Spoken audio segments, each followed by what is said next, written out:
पुराने वक्तों की बात है। शहर बसरा से कुछ फासले पर एक छोटी सी बस्ती थी, जहां एक बूढ़ा शख्स अपनी जिंदगी के आखिरी दिन गुजार रहा था। वो अपनी जिंदगी की 80 बहारें देख चुका था। इस बूढ़े शख्स ने अपनी सारी जिंदगी गुर्बत में गुजारी, और जब उसकी मौत का वक्त करीब आया तो उसके पास 3 सोने की अशर्फियां थीं। इस बूढ़े शख्स का एक ही बेटा था, जिसका नाम मूसा था। उसने अपने बेटे को अपने पास बुलाया और उसके सामने अपनी आखिरी ख्वाहिश का इजहार करने लगा। वह अपने बेटे से कहने लगा, मैं तुम्हारे लिए बहुत ज्यादा माल दौलत तो नहीं छोड़कर जा रहा, लेकिन मेरे पास 3 सोने की अशर्फियां हैं। मेरी यह वसीयत है कि तुम इन 3 अशर्फियों को खर्च न करना, बल्कि किसी नसीहत फरोश के पास जाओ और उसे यह अशर्फियां देकर उससे नसीहतें खरीद लो, और वह जो भी तुमसे नसीहतें करे तुम उस पर अमल करना। मूसा ने अपने बाप की वसीयत को गौर से सुना और हां में सर हिलाया। कुछ दिनों के बाद वो बूढ़ा इस दुनिया से चला गया। बाप की मौत के बाद मूसा कुछ दिन गमगीन रहा। फिर जब उसका कुछ गम हल्का हुआ तो वह सोचने लगा कि उसे अपने बाप की वसीयत पर अमल करना चाहिए। चुनांचे उसने बाप के पुराने संदूक से 3 सोने की अशर्फियां निकाली और नसीहत फरोश के पास चला आया। वो नसीहत फरोश एक गाड़ में बैठा था। उसके चेहरे की झुर्रियों से कई सालों का तजुर्बा छलक रहा था। मूसा उससे कहने लगा, मेरे पास सोने की अशर्फियां हैं। अगर तुम मुझे एक नसीहत करोगे तो मैं तुम्हें सोने की एक अशर्फी दूंगा। नसीहत फरोश ने मूसा से एक सोने की अशर्फी ली और उससे कहने लगा, जब भी सर्दियों का मौसम हो और आसमान पर काले बादल छा जाए तो तुम कभी भी घर से बाहर मत निकलना, चाहे कुछ भी हो जाए। इतनी सी नसीहत करने के बाद वह बूढ़ा शख्स खामोश हो गया। मूसा अपने आप से दिल में कहने लगा, एक सोने की अशर्फी के बदले इसने मुझे इतनी सी नसीहत की, यह तो आम सी बात है। फिर वो सोचने लगा कि अब मैं उससे एक दूसरी नसीहत पूछता हूं, शायद वो मुझे कोई काम की नसीहत कर दे। फिर वो बूढ़े नसीहत फरोश से कहने लगा, मेरे पास 2 सोने की अशर्फियां और भी हैं, तुम मुझे कोई अच्छी सी नसीहत करो। उसने दोनों सोने की अशर्फियां निकालकर बूढ़े के हाथ में रख दी। सोने की अशर्फियां लेकर वह बूढ़ा उससे कहने लगा, तुम जब भी कोई तोता, बकरी या कुत्ते को फरोख्ता हुआ देखो तो उसे फौरन खरीद लो, चाहे उनकी कीमत जो भी हो, और उनका अच्छे से ख्याल रखना। फिर वो तीसरी नसीहत करने लगा, चाहे कुछ भी हो जाए, कभी किसी को अपना राज मत बताना, और कभी किसी चलती फिरती औरत को अपने घर में दाखिल न होने देना। उसने जब यह नसीहत की तो बिल्कुल खामोश हो गया। मूसा अपनी तीनों अशर्फियां इस बुजुर्ग के हवाले कर चुका था। अब उसके पास कुछ नहीं था, इसलिए वो वहां से उठा और अपने घर की तरफ रवाना हो गया। यूं ही वक्त गुजरता रहा। एक दिन मूसा ने अपने दोस्तों के साथ तिजारत के लिए दूसरे शहर जाने का इरादा किया। उनके रास्ते में एक मुश्किल और इंतहाई खतरनाक पहाड़ी आती थी। मुकर्रर दिन पर जब मूसा के दोस्त उसके पास आए और उससे सफर का पूछा तो मूसा ने आसमान की तरफ देखा। उसे स्याह काले बादलों का टुकड़ा नजर आया और वो अपने आप से कहने लगा, मैंने 3 सोने की अशर्फियां देकर नसीहतें खरीदी हैं और लगता है उन पर अमल करने का वक्त आ चुका है। वो अपने दोस्तों से कहने लगा, मेरे ख्याल से आज हमें सफर पर नहीं जाना चाहिए और मौसम के ठीक होने का इंतजार करना चाहिए। शायद कल तक मौसम ठीक हो जाए, हम कल रवाना होंगे। लेकिन उसके साथी कहने लगे, मौसम तो अभी बिल्कुल ठीक है, तुम हमारे साथ आना चाहते हो तो आ जाओ, वरना हम तुम्हें तन्हा छोड़कर खुद चले जाएंगे। जिस पर मूसा ने जवाब दिया, ठीक है, तुम लोग जाओ, मैं आज सफर नहीं करूंगा। तुम्हें अगर ज्यादा जल्दी है तो तुम जा सकते हो। उसके दोस्त उसे डरपोक होने का ताना देने लगे और उससे कहने लगे, हाँ ठीक है, तुम अपने घर चले जाओ और घर में जाकर चूड़ियां पहन लो।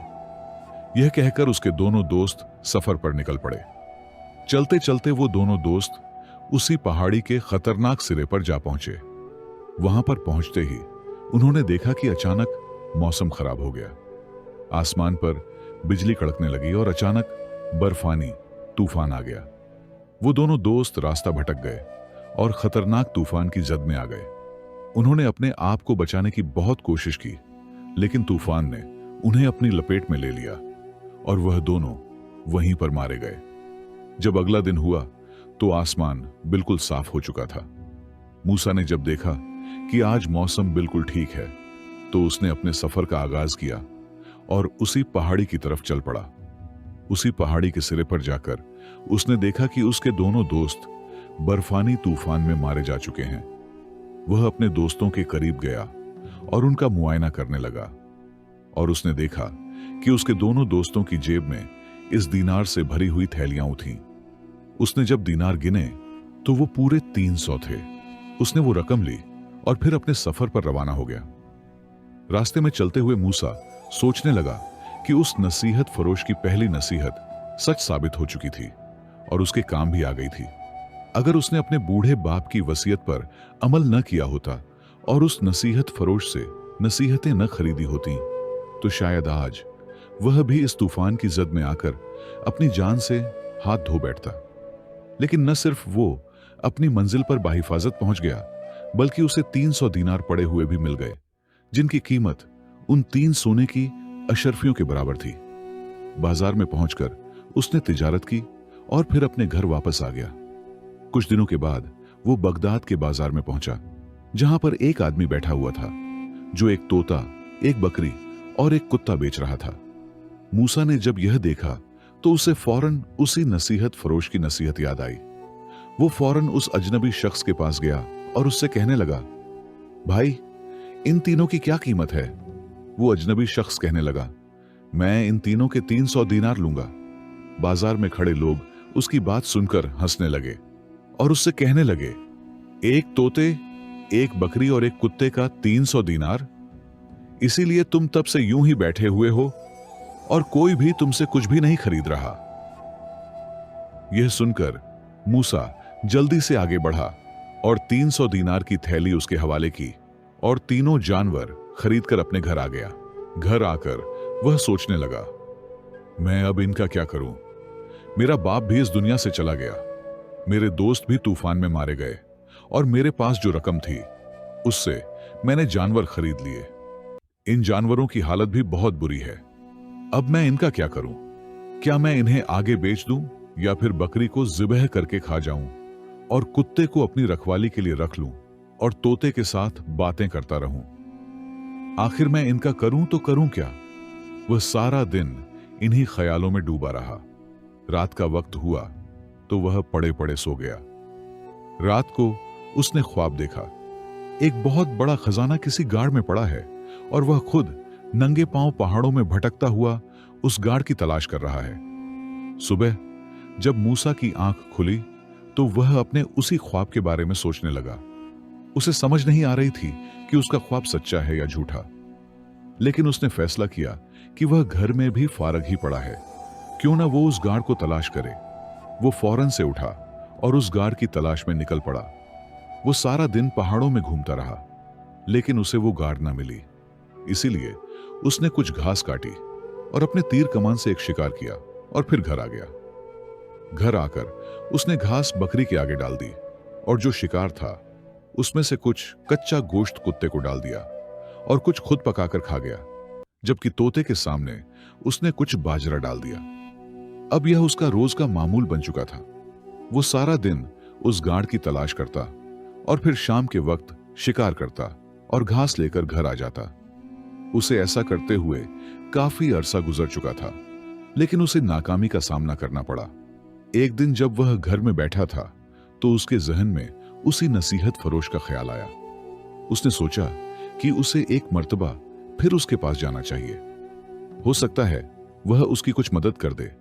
वो फौरन नसीहत फरोश के पास पहुंचा और उसे अपना ख्वाब सुनाया और फिर उससे एक नसीहत की दरख्वास्त करने लगा।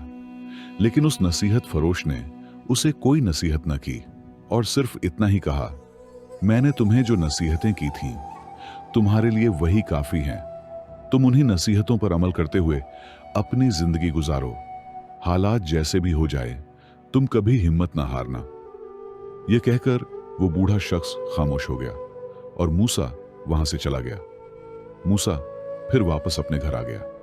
घर आकर उसने देखा कि वह तोता अपने पिंजरे से निकलकर वहां से उड़ चुका था, और जब बकरी ने उसे वहां से उड़ते हुए देखा तो वह भी उसके पीछे भागने लगी, और वह दोनों वहां से बहुत दूर चले गए।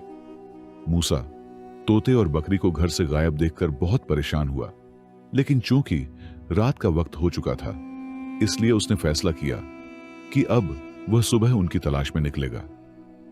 वह सारी रात यही सोचता रहा कि मेरे इस ख्वाब ने मुझे कोई फायदा नहीं दिया और मैं इसके पीछे भटकता रहा, लेकिन कोई भी खजाना मेरे हाथ नहीं आया, जबकि मेरा तोता और मेरी बकरी भी मेरे हाथ से चले गए। सुबह का वक्त हुआ तो मूसा ने अपने कुत्ते को साथ लिया और तोते और बकरी की तलाश में निकल पड़ा। मूसा ने देखा कि उसका कुत्ता बहुत होशियार था।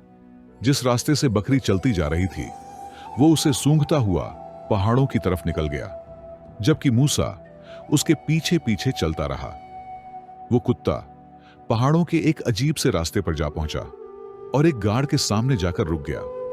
मूसा ने जब इस गाड़ को देखा तो हैरानो परेशान हो गया, क्योंकि यह वही गाड़ थी जो उसने ख्वाब में देखी थी। जब वह अंदर गया तो अंदर न सिर्फ तोता और बकरी थी, बल्कि वहां पर एक आदमी का ढांचा भी मौजूद था, जिसके पास एक संदूक भी पड़ा था। मूसा ने जब संदूक खोला तो वह खजाने से भरा हुआ था। यूं मालूम होता था जैसे वो आदमी इस तोते का मालिक था और वह अपना खजाना लेकर कहीं जा रहा था, लेकिन किसी वजह से वह अपनी जान से हाथ धो बैठा। अब मूसा इस खजाने का मालिक बन चुका था। उसने अपने जानवरों और संदूक को साथ लिया और अपने घर वापस आ गया। कुछ ही दिनों में उसके हालात बदलने लगे। उसने खजाने का थोड़ा सा हिस्सा लिया और अपने लिए एक घर तामीर किया। उसका बाप इस दुनिया से जा चुका था और उसके कोई दोस्त भी नहीं थे। जानवरों के अलावा उसका कोई नहीं था, इसलिए उसने फैसला किया कि अब उसे शादी कर लेनी चाहिए। मूसा एक औरत को पसंद करता था। मूसा ने उस औरत से शादी कर ली। शादी के बाद मूसा अपनी जिंदगी हंसी खुशी गुजारने लगा। मूसा अपनी 2 नसीहतों पर अमल कर चुका था, लेकिन तीसरी नसीहत का इम्तिहान अभी भी बाकी था। कुछ वक्त गुजरा। एक दिन मूसा की बीवी उससे पूछने लगी, मूसा, आपने मुझे आज तक नहीं बताया कि आपके हालात कैसे बदले। शादी से पहले आप बहुत गरीब हुआ करते थे, लेकिन अचानक आपके पास इतना माल आया कहां से? आखिर वो कौन सा राज है जो आज तक आप मुझसे छुपाते हुए आ रहे हैं? मूसा क्योंकि अपनी नसीहतों का पाबंद था, इसलिए वो हमेशा अपनी बीवी के सवालों को टाल देता, लेकिन आखिर कब तक? वो अपनी खूबसूरत बीवी की बातों में आ ही गया, और वैसे भी उसका जहन उसे इस बात पर तैयार करने लगा कि यह औरत उसकी बीवी है और मियां बीवी के दरमियान कोई भी बात राज नहीं होती। आखिरकार उसने अपनी बीवी को अपने ख्वाब और खजाने का सारा वाकया सुना दिया, जिसे सुनकर वह हैरान रह गई। यूं ही वक्त गुजरता गया। इत्तेफाक से उसी गांव में एक मक्कार बुढ़िया आई जो बहुत चालाक थी और ठगबाजों के एक गिरोह की सरदार थी। उसे भी इस बात का इल्म हो चुका था कि इस गांव में एक मूसा नामी शख्स रहता है जो दिनों में अमीर हो चुका है। उसके पास कोई खजाना है। अब उसकी नजर मूसा की दौलत पर थी। उस मक्कार औरत ने एक चाल चली। उसने एक नेक औरत का रूप धार लिया और जब मूसा घर पर नहीं था तो उसने दरवाजे पर दस्तक दी। उसकी बीवी ने जब दरवाजा खोला, वो उसके सामने नेक और पारसा होने का ड्रामा रचाने लगी। मूसा की बीवी बहुत नेक और रहमदिल थी। वो उसकी नेक बातों पर यकीन करने लगी। वो उसे अंदर ले आई और उस बुढ़िया की खिदमत करना शुरू कर दी। अब उस मक्कार बुढ़िया ने अपना मामूल बना लिया कि जब भी मूसा घर पर मौजूद न होता तो वो उसकी बीवी से मिलने चली जाती। उसने अपनी चिकनी चुपड़ी बातों से मूसा की बीवी का भरोसा जीत लिया और उससे खजाने का राज उगलवा लिया। यह वह राज्य था जिसकी तलाश में वह बुढ़िया नेक पारसा का रूप धार कर पूरे बगदाद में धक्के खा रही थी। उसे जैसे ही मालूम हुआ कि खजाना किस जगह पर छुपाया गया है तो उसने अपने ठगबाज साथियों को बुला लिया और वो खजाना वहां से लेकर गायब हो गई। कुछ दिन गुजरे तो मूसा अपनी बीवी से कहने लगा, हमें अब बाकी के खजाने को भी बेच देना चाहिए और उससे जो रकम मिले उससे कारोबार का सिलसिला शुरू करना चाहिए, क्योंकि बैठकर खाने से कुएं से भरी हुई दौलत भी खत्म हो जाती है। जब वह अपनी बीवी को लेकर उस कमरे में पहुंचा जहां पर उसने खजाना छुपाया था, तो वहां पहुंचकर उसके पैरों तले से जमीन निकल गई। खजाने से भरा वो संदूक वहां से गायब था। उसने पूरा कमरा छान मारा, मगर वो संदूक कहीं पर नहीं था। आखिर वो उसे मिलता भी कैसे, क्योंकि वह मक्कार बुढ़िया और उसके ठगबाज साथी पहले ही वह संदूक यहां से गायब कर चुके थे। मायूसी के आलम में मूसा ने अपनी बीवी से गुस्से से पूछा, क्या कोई बाहर की औरत हमारे घर आई थी? जिस पर उसकी बीवी ने डरते डरते तमाम वाकया सुना दिया। तो मूसा को फौरन वो नसीहत याद आई कि कभी किसी चलती फिरती औरत को घर में दाखिल न होने देना। मूसा को फौरन एहसास हुआ कि उसने नसीहत फरोश की आखिरी नसीहत पर अमल नहीं किया। उसके चेहरे पर पछतावा ही पछतावा था।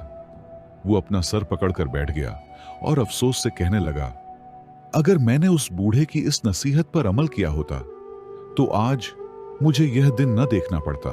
फिर अचानक उसे याद आया कि आखिरी दफा जब वो उस नसीहत फरोश के पास आया था तो उसने कहा था कि कभी हिम्मत ना हारना और अपने फैसलों से सीखते रहना। मूसा को एहसास हुआ और उसे सबक भी मिल चुका था कि उसके बूढ़े बाप ने उसे नसीहत फरोश के पास क्यों भेजा था। इस जिंदगी में दौलत से ज्यादा अहम नसीहतें होती हैं। खजाने का संदूक हो जाने के बावजूद मूसा इस बात को समझ चुका था कि इंसान की असल ताकत हिकमत और नसीहतों पर अमल करने में है। मूसा ने फैसला किया कि वो अब खूब मेहनत करेगा और बड़ों की नसीहतों पर अमल करते हुए दोबारा से अपनी जिंदगी को संवारेगा। और उसने ऐसा ही किया। उसने खूब मेहनत की और नसीहतों पर अमल करता रहा और एक दिन वो बगदाद के बाजार में मशहूर ताजिर के तौर पर जाना जाने लगा। दोस्तों, उम्मीद करता हूं आपको आज की ये वीडियो बहुत पसंद आई होगी।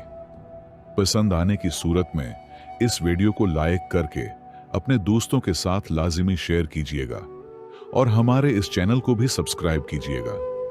मिलते हैं एक और नई वीडियो के साथ। तब तक के लिए अल्लाह हाफिज।